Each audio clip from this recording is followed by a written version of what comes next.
In this question, we have to evaluate limit x tends to 4 x cube minus 64 by x square minus 16।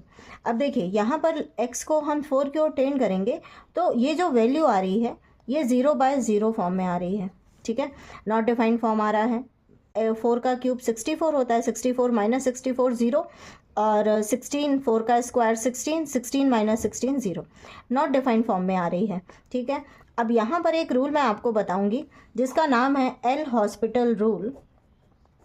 L hospitals rule. L'Hospital rule क्या कहता है, यदि limit x tends to a है और fx और upon में gx है, means दो फंक्शन है x के, तो उसकी वैल्यू तब भी बराबर होती है यदि हम इसका डिफरेंशिएशन कर दें, f डैश x कर दें और g डैश x कर दें, ठीक।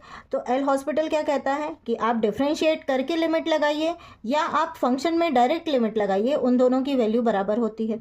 अब यहाँ पर यदि हम डायरेक्ट वैल्यू पुट अप कर रहे हैं तो नॉट डिफाइंड फॉर्म आ रहा है, तो क्यों ना हम इसको डिफरेंशिएट कर दें। तो यहाँ पर डिफरेंशिएशन प्रोसेस हम तब तक करते जाएंगे जब तक कि यहाँ पर नॉट डिफाइंड फॉर्म आना बंद नहीं हो जाता, ठीक है।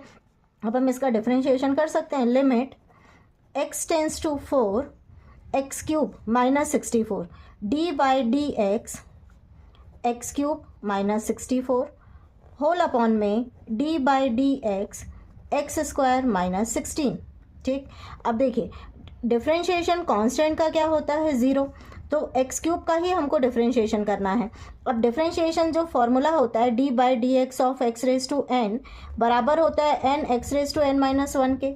तो उसके इस फॉर्मूले का यूज़ करके हम जब इसको डिफरेंशिएट करेंगे तो लिमिट x टेंस टू 4 हो जाएगा और x की पावर 3 मतलब 3x स्क्वायर अपॉन में क्या आ जाएगा, इसका तो वैल्यू हो गई 0, तो ये टर्म हट गई। अब यहाँ पर इसका डिफरेंशिएशन क्या हो जाएगा 2x, ठीक। अब देखिए अभी तक आप कैंसिल नहीं कर सकते थे, अब आप इसको कैंसिल कर सकते हैं। यहाँ के एक x से एक x यहाँ का कट कर दीजिए, तो limit x tends to 4 3x/2।